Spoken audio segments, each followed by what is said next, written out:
today's lecture we continue our discussion on seasonal models. In the previous lecture we demonstrated a basic model considering seasonality. So, we looked at this data, and this data would represent the demand over 3 years, and each year is divided into 4 quarters. In the previous model we computed a seasonality index. For example, a seasonality index for the first quarter data of year 1 would be 53 divided by 157. The seasonality index for this number, which represents second quarter of year 1, would be 22 by 157 and so on, and we computed a seasonality matrix, and then we averaged the seasonality indices for every quarter. We also tried to forecast the next year's total demand by using the regression or the method of least square fit, and then we said that we could multiply the forecasted value with each of these indices to get the forecast for the 4 seasons for the next year. Now, what we will see is, can we use exponential smoothing in some form to try and get a model which can in principle forecast better in the sense that more recent data will have more weightage. For example, when we used the method of least square to fit a line here, we gave equal weightage to all these points. Now, the question is, can we use exponential smoothing and try and build another model to do this? Now, that model is called the Winters model, and the Winters model has the following equations.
So, we use these equations for the Winters model.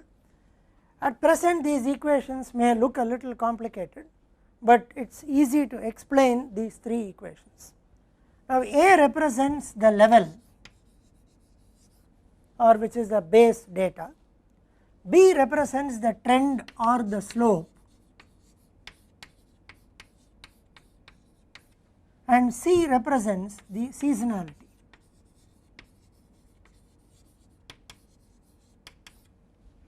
Now, there are 3 things in a seasonal model: a level, a trend and a seasonality.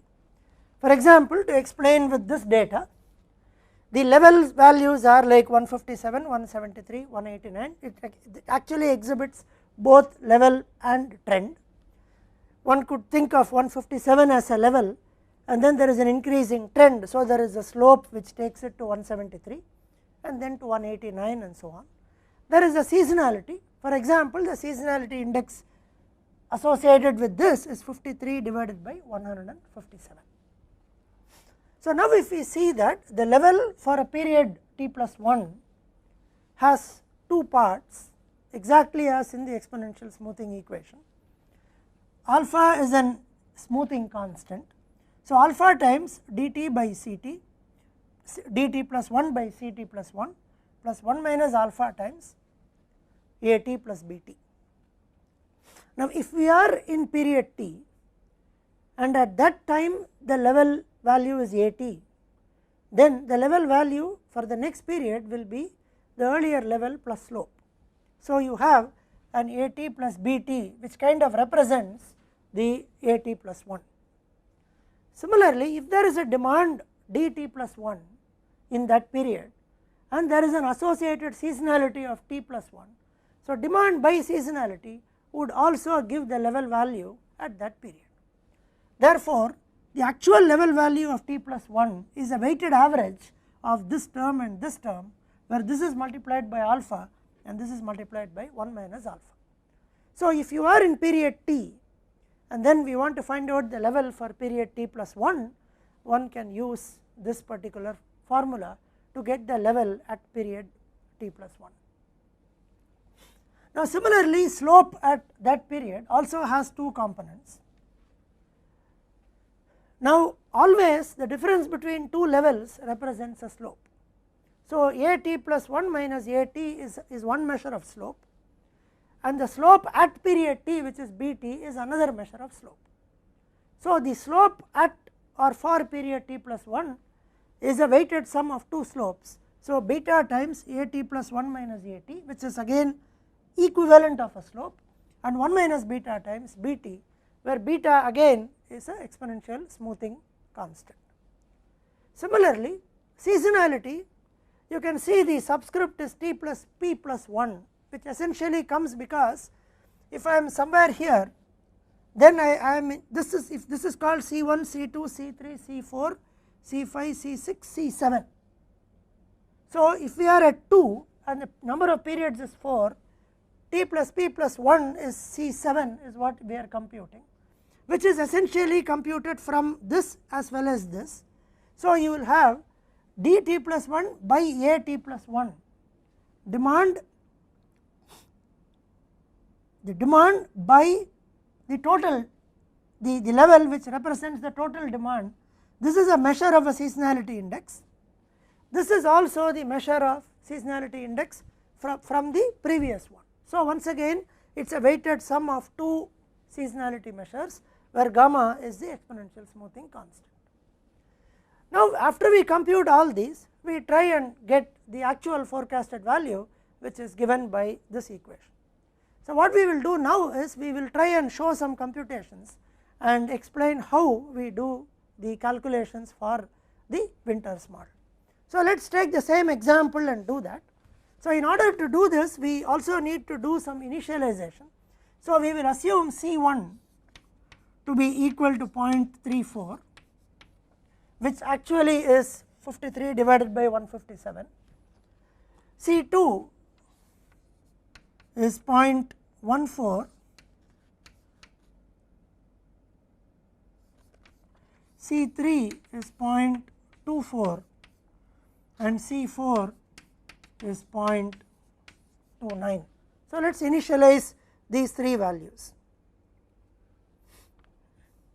Now, we also need to initialize A1, where A1 is the level at this period. So, A1 is initialized to 53 divided by 0.34, which is 156.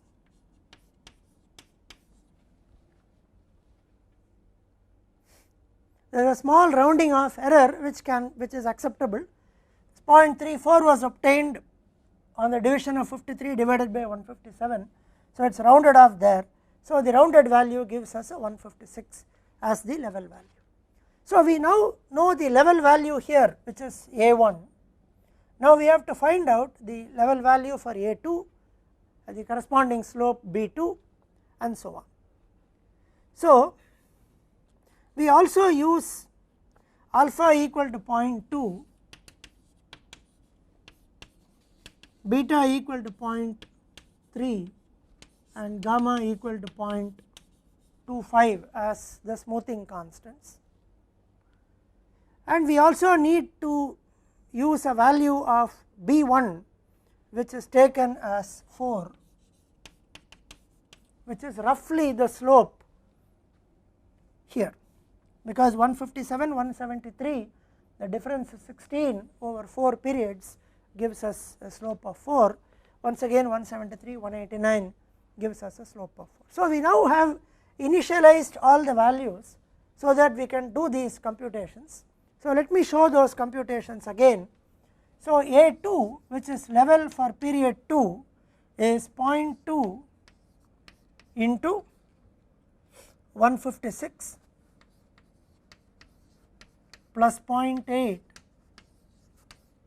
into 156 plus 4, which is 159.43. Now how do we get those numbers? AT plus 1 level for period 2 is alpha times dt plus 1 by Ct plus 1, alpha is 0.2 here. Now dt plus 1 by Ct plus 1 is 156 that we have, plus 0.8 1 minus alpha into At plus Bt, which is A1 plus B1 160. So the level moves up from 157 or 156 to 159.43 for the next period A2. Now B2 is obtained from 0.3 into 159.43 minus 156 plus 0.7 into 4, which is 3.829. Now this comes from this equation, beta times A2 minus A1 159.43, which we just now calculated, minus A1 which is 156, 1 minus beta is 0.7, Bt is B1 which is the earlier slope which is 4, so you get 3.829. Then we compute C6 is equal to, now essentially we are trying to look at seasonality for somewhere here using these seasonal values. So C6 will be 0.25 into 22 divided by 159.43 plus 0.75 into 0.14. Now these things come from gamma into dt plus 1 by At plus 1, gamma is 0.25, dt plus 1 is 22, At plus 1 we just calculated as 159.43. So this is a measure of seasonality of this quarter, which is represented by C2, C6, C10. So 22 divided by 159.43 is a measure of seasonality, plus 0.75 1 minus gamma into 0.14, which is the initialized value for C2. So when we do this, C2 C6 becomes 0.1395. Now from this we can initialize F3, forecast for period 3 is 159.43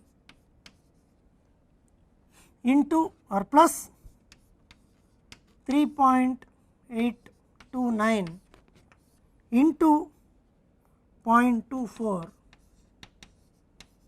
which is 39.18.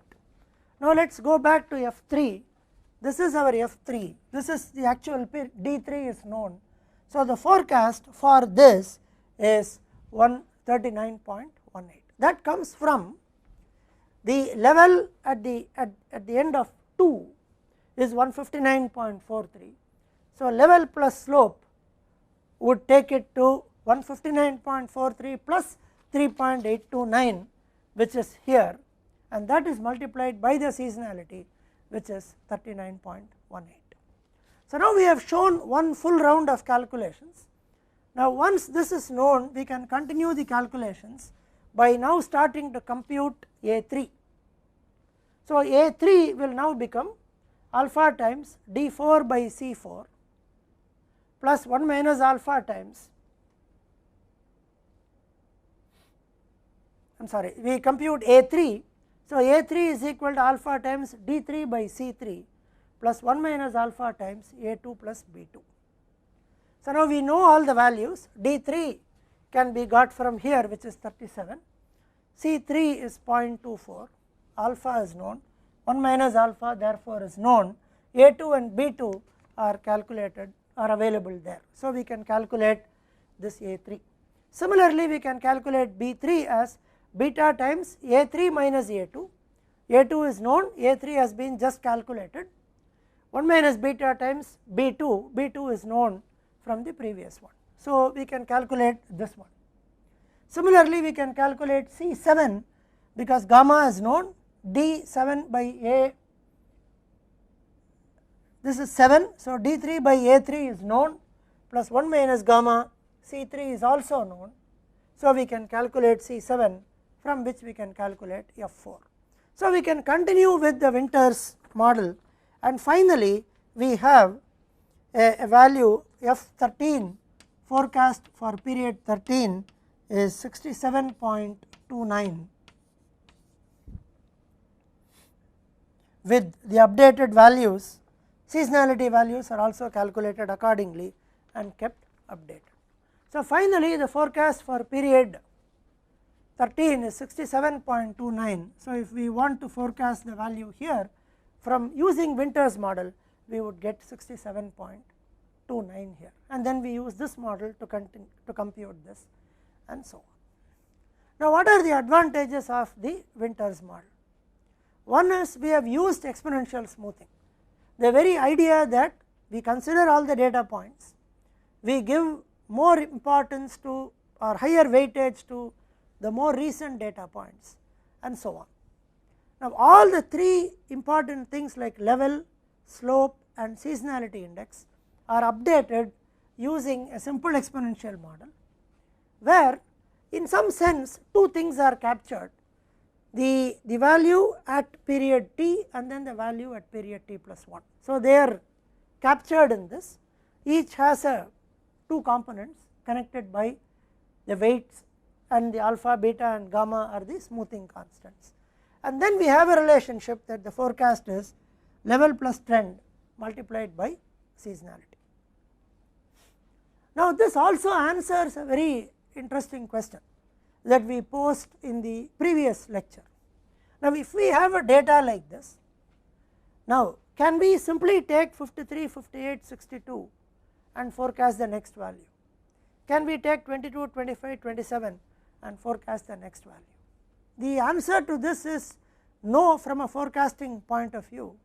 The reason being the assumption that even though there is an increasing trend here, and the increase in trend is visible when we actually take the demand, total demand for the year, it becomes visible when we do that.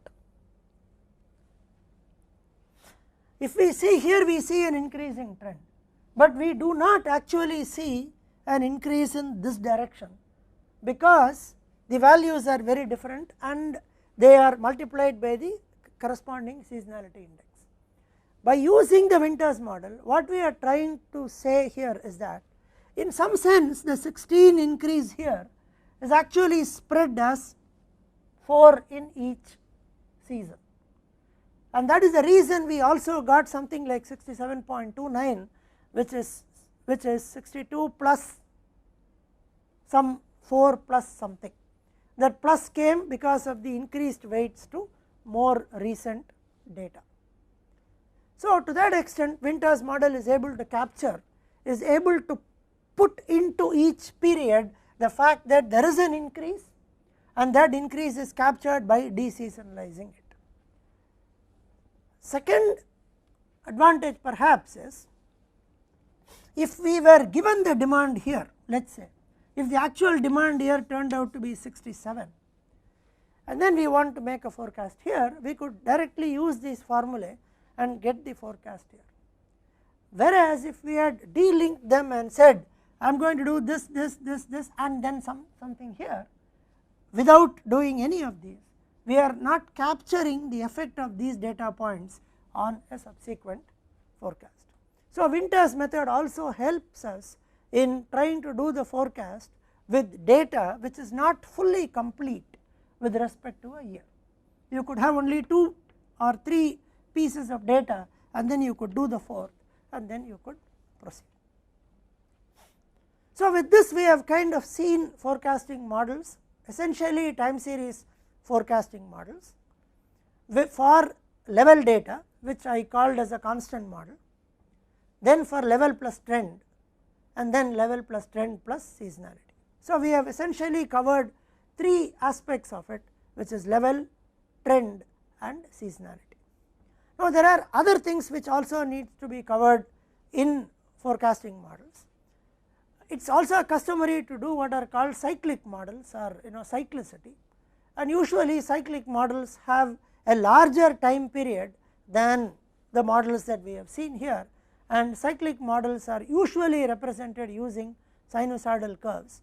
So, we will have models of the form y is equal to a cos 2 pi t plus b sin 2 pi t, where t is the period and a and b are the constants that we try and find out. Once again we can use methods of least square to try and get the values of a and b which are for the cyclic models. The next thing that we will see right now is what are called causal models.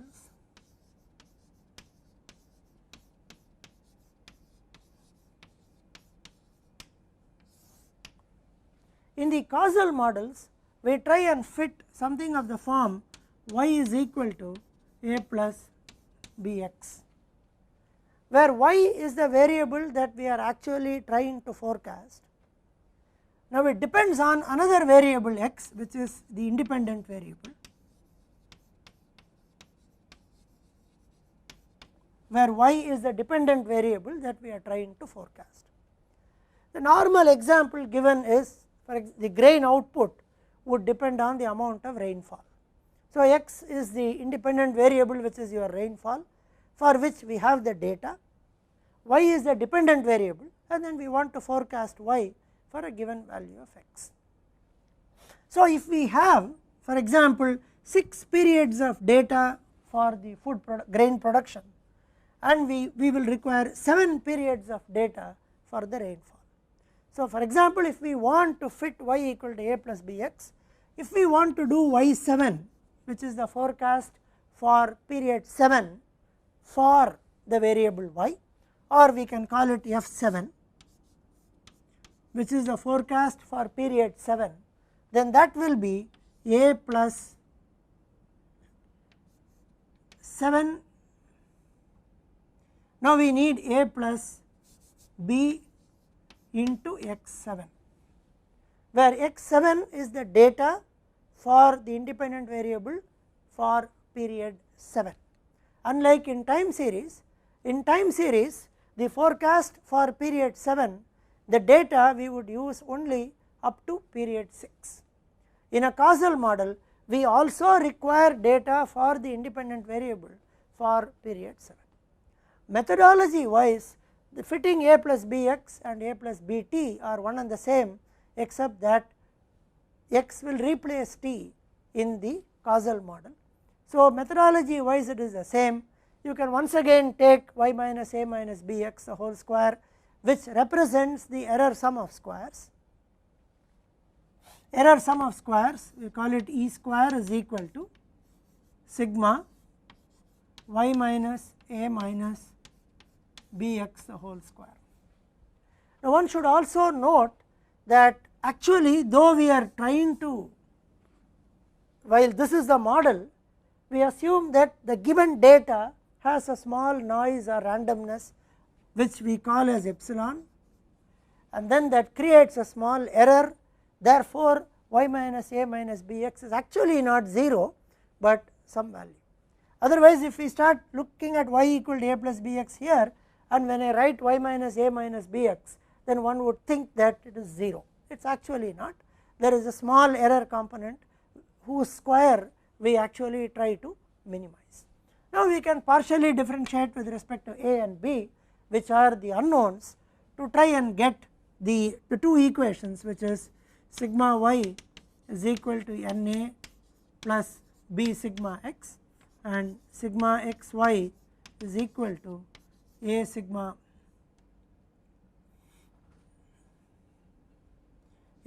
x plus b sigma x square. Now, with these two equations we can try and solve for a and b. Now, the solution is very similar to the time series, therefore, I am not taking a numerical example to explain the same solution. Once again you will have columns for x, x square, x, y, x square and xy, and then we can solve for this. The how to solve this has been covered in an earlier lecture in this course. The only difference, as I said, is having obtained a and b. Now, if we have data for 6 periods for x and y, we could use data for 6 periods of x and y, and finally we will get something like y equal to a plus bx. Now, for the 7th period, if we know the value of x7, if we know the value of the independent variable, then we will be able to substitute, because using these two we can get a and b.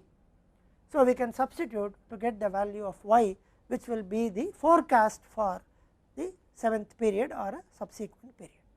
So, this is how we address causal models.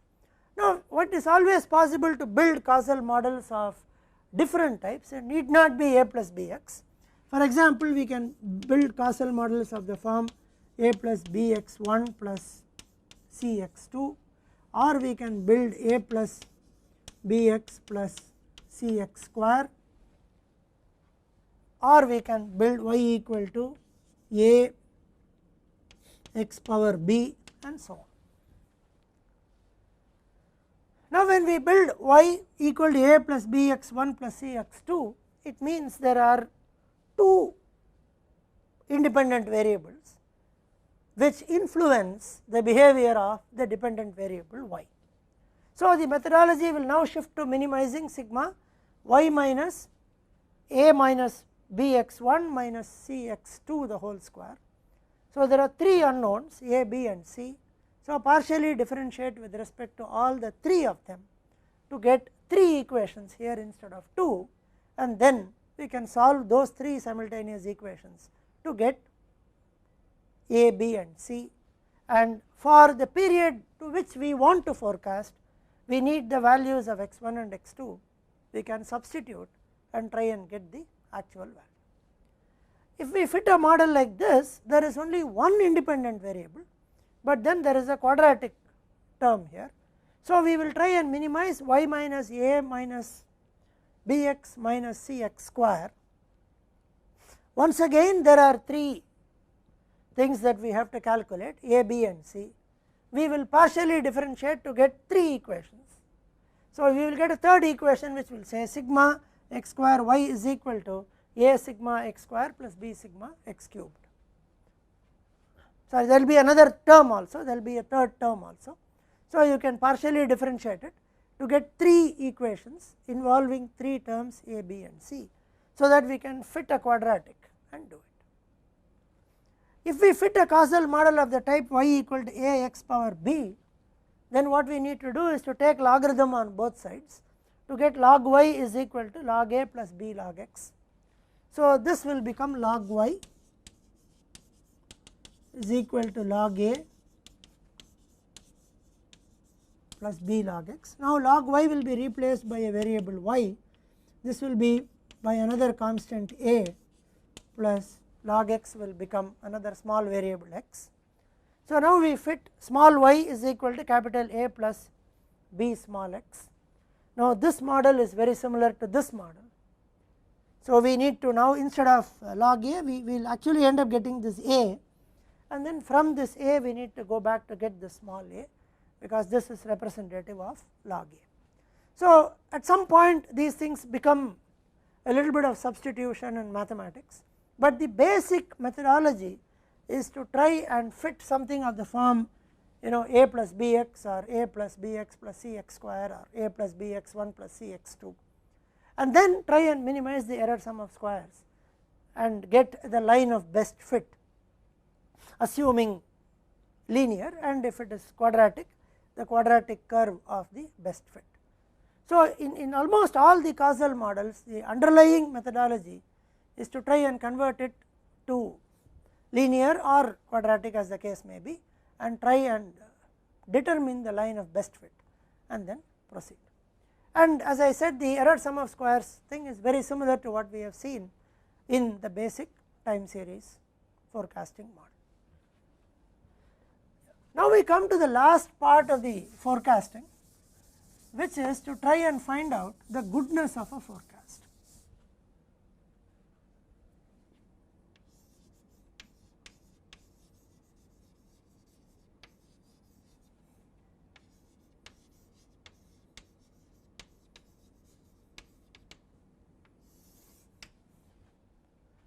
Now, how good is the forecast is the question that we have to ask. The reason being, depending on our assumption, we actually have more than one model that we can use to forecast. Like if our assumption is that the data represents a constant model or the data represents only level, then we have seen several models. We have seen simple average,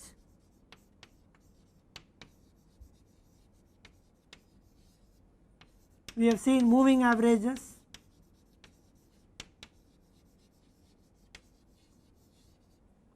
we have seen exponential smoothing,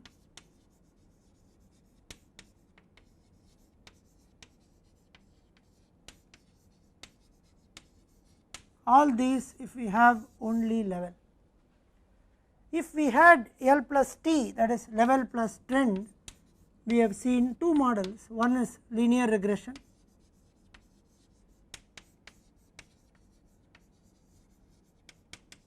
line of best fit, and then we saw Holt's model. And if we have L plus T plus S, which means seasonality is also included, we saw a basic model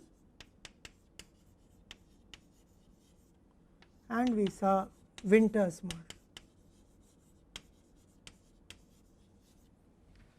So, depending on our assumption that the data represents only level or L plus T or L plus T plus S, we could use more than one model to try and get the forecast. So, how do we compare solutions of various models under the same assumption? If we believe that it represents only level, then we could use any one of the three or even a weighted moving average and so on. So, we could test with 4 or 5 models and then finally we have to choose one. Similarly, if the assumption is L plus T, then we could use both these models or other models that are available in the literature and then choose one, the forecast from one of these and so on. How do we do that? Now, that is called measuring the goodness of a forecast. Now, let me take a simple example to explain the goodness of the forecast.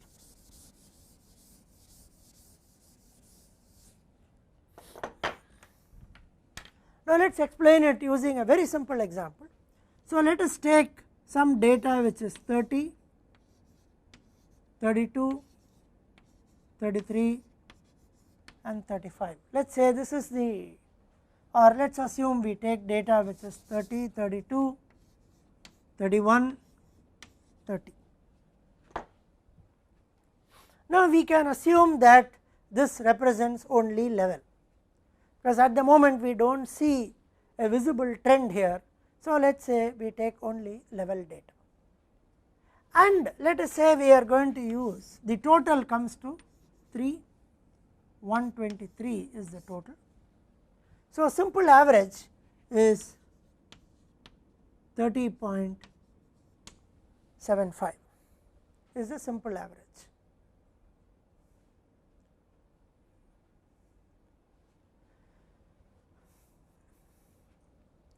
Now, there are several measures that we can define for the goodness of the forecast.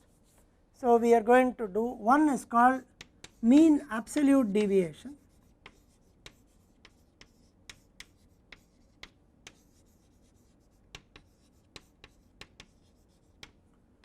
mean squared deviation,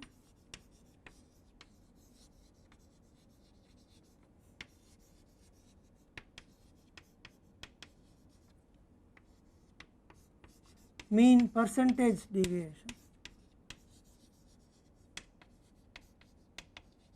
and so on. So, let me show the calculation for some of these. Now, let us assume we are using simple average, and therefore, the forecast for all the 4 periods is 30.75 and forecast for a 5th period is also 30.75. So, mean absolute deviation in this case is, let us call it MAD, which is mean absolute deviation.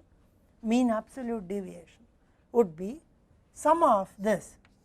So, 30 minus 30.75 plus 32 minus 30.75 plus 31 minus 30.75 plus 30 minus 30.75. Now, please note that we are finding out the absolute value and not the actual. So, this is 0.75 plus 1.25 plus 0.25 plus 0.75, which is 1.5 plus 1.5 is 3. For example, we did not do 30 minus 30.75 plus 32 minus 30.75 and so on. If we had done that, the value will be 0 because it is a simple average. So, we take the mean absolute deviation. Now, mean squared deviation is 30 minus 30.75 square plus 32 minus 30.75 square plus 31 minus square plus 30 minus square. So, coming back to this is not mean because this is the total absolute deviation, which is 3. So, mean absolute deviation will be 1 by n number of point wise. So, 3 by 4 will give us a 0.75 as mean absolute deviation. Now, mean square deviation will be, this is 0.75 square, which is 0.5625. This is 1.25 square, so 1.5625. This is again 0.31 minus 30.75 is 0.25, so 0.625 plus 0.5625. So, this would roughly be 0.56 is 1.12. So, 2.68, 2.74. So, this is roughly totals to about 2.75. That is the mean squared deviation. So, mean squared deviation will be this divided by 4. Now, mean percentage deviation can be, now the demand is 30, the forecast is 30.75. So, the deviation is 0.75. In fact, we could even qualify this as mean absolute percentage deviation. So, 0.75 is the absolute thing here. So, that divided by the forecast which is 0.75 divided by 30.75 into 100 plus 1.25 divided by 30.75 into 100 and so on. Now, the only difference here is these two will be related because the denominator is the forecast, which is 30.75, which is common. So, we can even do mean absolute percentage deviation with respect to demand and not with respect to forecast, so that these values can change now. So, these denominators will become by 30 by 32 plus 2 more terms and so on. So, one can define several terms like these, which basically represent the goodness of a forecast. Now, this value mean absolute deviation is 3, that 3 is total absolute deviation as I said, and mean absolute deviation is 3 by 4, mean squared deviation is 2.75 by 4 and so on. Now, if instead of simple average, if we had used a 2 period moving average, which means the forecast would have become 30.5 instead of 30.75, then we can calculate the mean absolute deviation. Now, for 30.5 forecast, mean absolute deviation will become 0.5 plus 1.5, 2, 2.5 plus 0.5, which happens to be 3 again. So, 0.5 plus 1.5 is 2, 2.5 plus 0.5 is 3. Now, mean squared deviation will become, for 30.5 it will become 0.25, mean squared deviation will become 0.5 square is 0.25, 1.5 square is 2.25, 31, so another 0.25 plus 30, another 0.25, say this will be about 3. So, this is 2.75 divided by 4, say this is 3 divided by 4, say. Therefore, this will show a smaller value of mean squared deviation than this forecast. This way, if we use more than one model here, we can choose one out of these goodness measures as the measure that we are going to use, and say for the sake of discussion we have chosen mean squared deviation. Now, we can evaluate the mean squared deviation for the forecast obtained by each of these, and then find out that model which has given us the least value of mean squared deviation. The example is, if we had used simple average, the mean squared deviation is about 2.75 by 4. If we had used a 2 period moving average, then the forecast is 30.5 and the mean squared deviation is 3.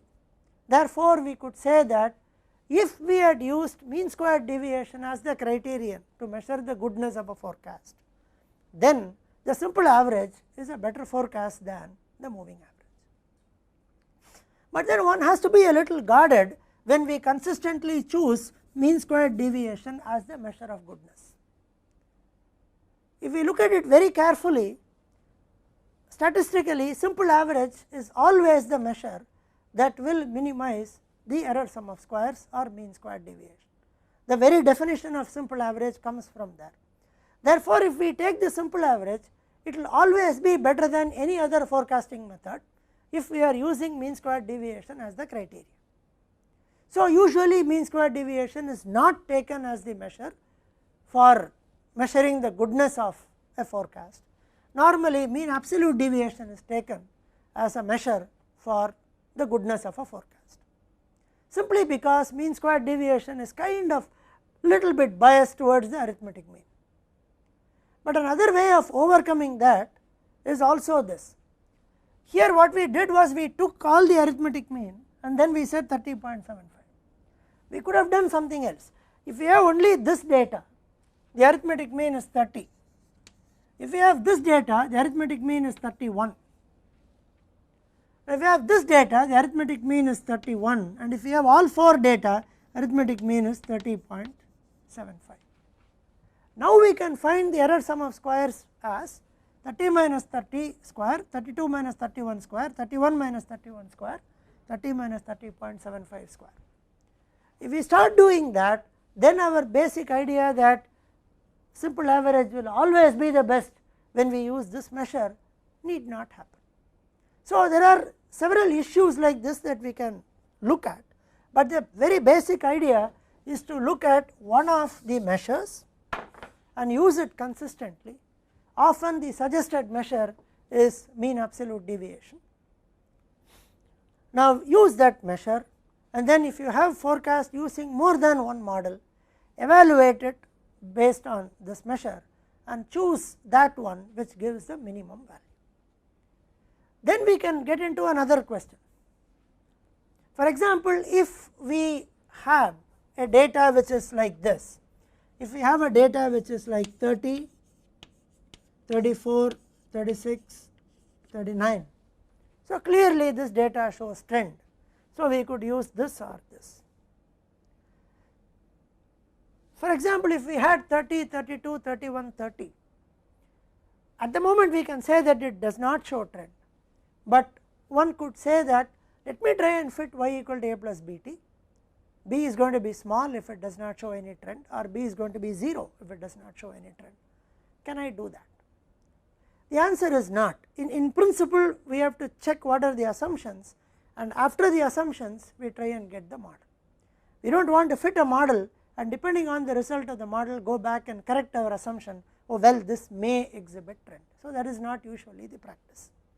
The other question is, if we have a set of data, now can I apply a model from here, can I apply a model from here and then choose the better one based on the goodness? The answer is actually no, the reason being the model that we choose should come after the assumptions that we make regarding the behavior of the data. So it is not a good idea to try and see whether moving average is better or whether linear regression is better after testing both the models and trying to find out the goodness. That is usually not practiced. What is actually good is to try and make the assumption that based on the assumption this exhibits level, therefore I am going to use one of these. This exhibits level plus trend, therefore I am going to use one of these, and so on. So with this we actually come to the end of the forecasting part of this course or this lecture series. So we kind of started the forecasting topic by saying that there is a need to forecast. There is a need to forecast because manufacturing organizations need to know how much they have to produce in the subsequent periods or in the subsequent months. So forecast is defined as the estimate of the future demand, and then we also said that the forecast can depend on only time, which led us to time series models. It can also depend on some other independent variables which led us to causal models.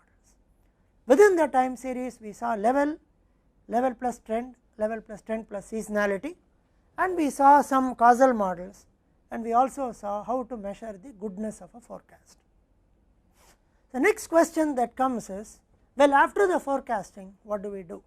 Forecast has given us the estimate of the demand for a future period. Now what is the next step that we have to do in order to use this data that has come from forecast? Now that comes from what is called an aggregate production planning. We will now see the basic aggregate production planning in this lecture and then continue a detailed discussion in the next lecture. Now having seen forecasting models, let us now look at the aggregate planning or the production planning problem where we use the results of forecasting. Now, let me explain this problem using the spreadsheet. Now, let us assume that there is a single product. Right now, there is only one product that the company makes, and that we have made the forecast of that product, which is shown here. So, in this sheet, what is shown as demand is actually the forecast of the demand for the next 12 periods, which represent the 12 months. We also right now assume, by looking at this data, that this forecast is for a product which exhibits certain seasonality. So, there is a demand which is the forecast of the demand, which is shown here. Now, let us assume that there is a beginning inventory of 1000 units at the beginning of January that is available at the beginning for use. Now, we are also going to assume here that it actually takes about 10 hours to produce one unit, and that there are 65 people working, and therefore, we also assume that the organization works for 16 hours a day, and so on.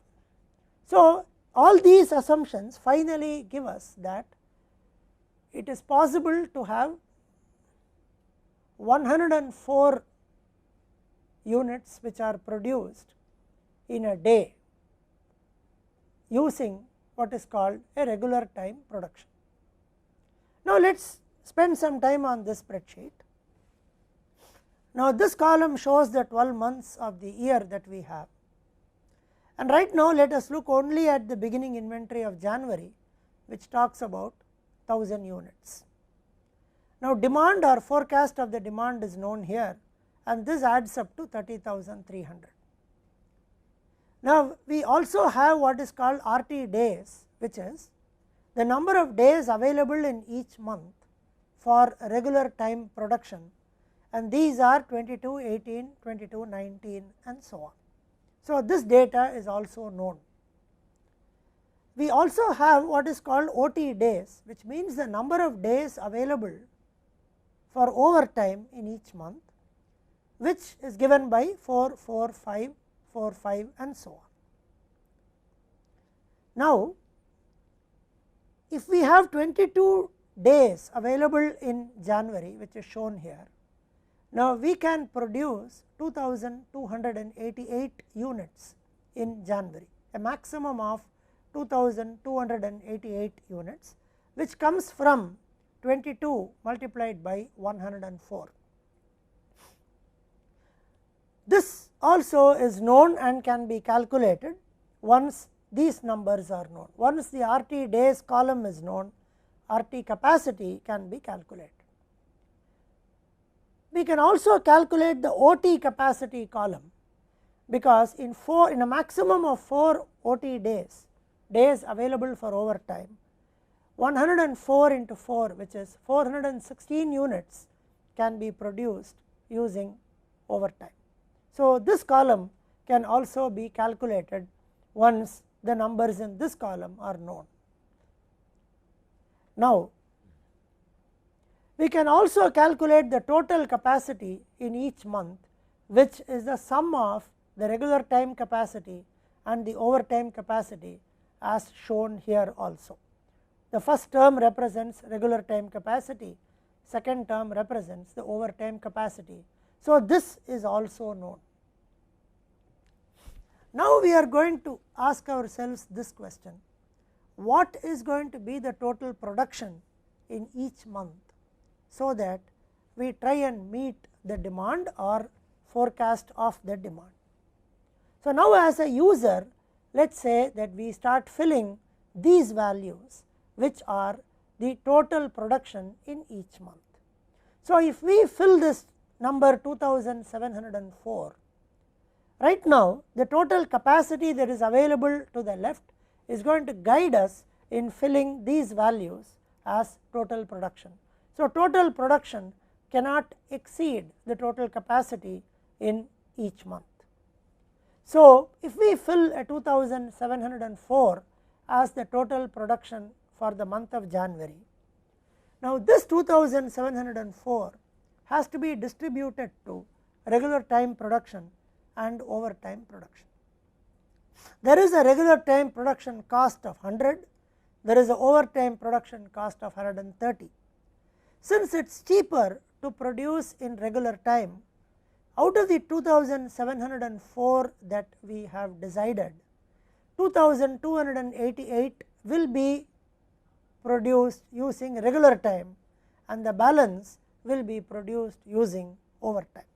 So the moment the user types 2704 here, it will automatically give 2288 to regular time, which is the maximum RT capacity, and the balance will go to overtime.